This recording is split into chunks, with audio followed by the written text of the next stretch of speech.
Dr. John Michael Grogan is a worldwide best-selling author and speaker. In this series, The Secrets for Winning, Dr. John Michael will help you position yourself for success by achieving greater purpose, significance, and exceptionalism. Now, here's Dr. John Michael Grogan. This is John Michael Grogan with On Point. The point today is, how do we change? How do we implement the things that we've been talking about in this series, The Secrets of Winning? If you're really serious about improving your life, I want you to try an experiment that will last 30 days.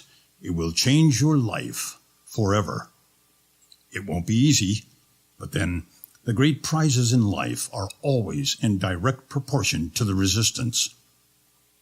If you decide to conduct your 30-day experiment, expect resistance. The greatest opposition will usually come from those closest to you, those who know you best. Remember, most people think in critical, judgmental terms rather than in creative, positive terms. That's why they're numbered among the masses. These people prefer to stand on the curbstones of life and critique those in the street marching to worthwhile objectives. Unfortunately, critiquing inexorably leads to criticism. Now they become part of the problem rather than part of the solution. These people find it more to their liking to rain on someone's parade than to be a rainmaker. When Robert Fulton was working on his steamboat, people stood on the banks laughing and scoffing, saying he would never get the thing to float. Then when it went steaming proudly up the Hudson in 1807 on its maiden voyage from New York to Albany, they said he would never be able to get the thing to stop. Somerset Maugham said of these kinds of people, "Only the mediocre are always at their best." It doesn't matter how many times you've tried and failed in the past. If at first you do succeed, it's a good bet your father started the company. Walt Disney and J.C. Penney both went bankrupt 5 times before they ever made it. The timid die 1,000 deaths, the brave but once. We should never allow the dark memories of yesterday or the apprehensions about tomorrow to rob us of our prospects for today. It's not what you were, it's what you're willing to become. Begin where you are, do what you can, and leave the rest to God. Doing what we can involves practice. Effort without practice is merely a spasm. A Chinese proverb says, "I hear, I forget. I see, I remember. I do, I understand. I practice, I master. I master, I enjoy." In your experiment, try loving people and using things rather than loving things and using people for 30 days. By loving people, I'm not talking about the sappy kind of love we see on soap operas, but a burden of the heart expressed in the form of service. You can drive down any street in your city and tell which companies are giving the best service. There's no smaller package in all the world than someone who's all wrapped up in themselves. Carl Menninger, psychiatrist and founder of the Menninger Clinic, said he could not remember having ever treated a generous person. So give of yourself for 30 days. Now, don't worry during your 30-day experiment. Worry-driven people are controlled by circumstances and the fear of failure. Fear and worry keep our dreams and achievements at a distance. We are born with only 2 fears, the fear of falling and the fear of loud noises. Every other fear is learned. If you run aground during your 30-day attempt, you must start over and go another 30 days.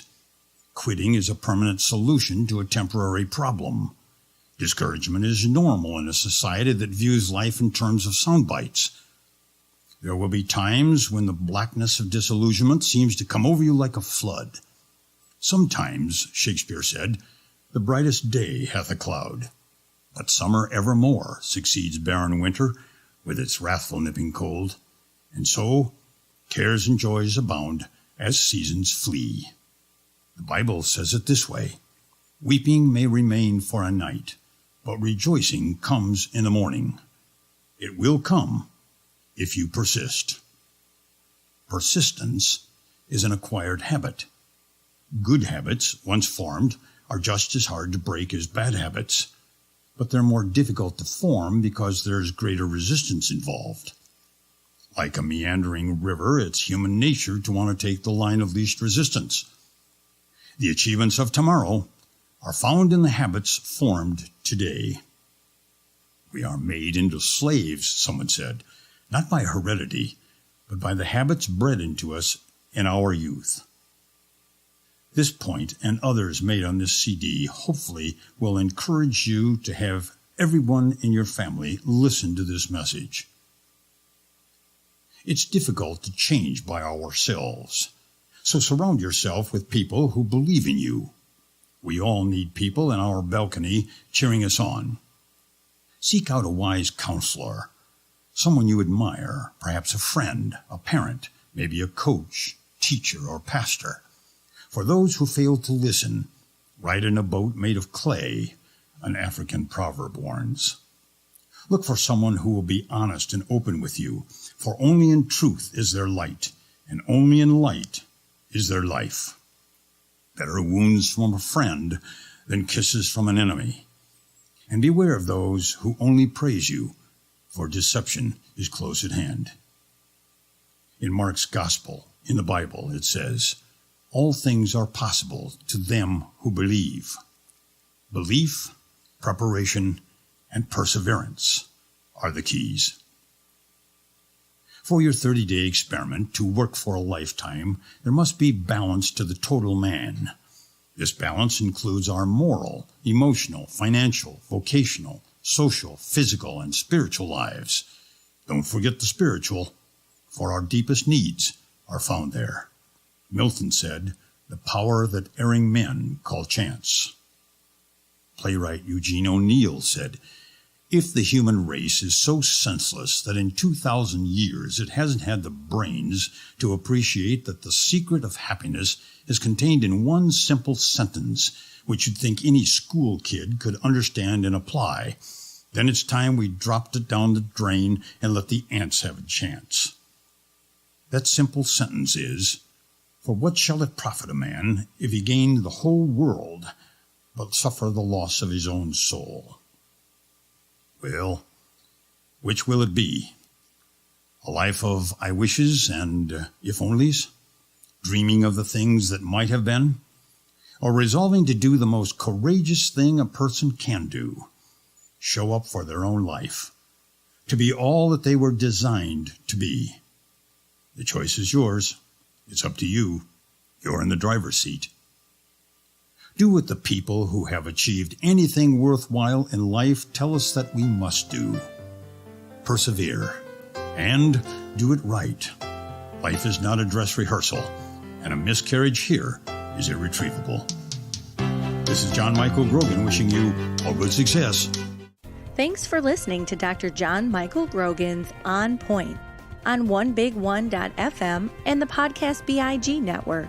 To contact Dr. Grogan, send an email to groganman@tds.net. If you like what you heard today and want to learn more, visit 615jmg.com and subscribe today. And as always, stay tuned to onebig1.fm and the Podcast BIG network.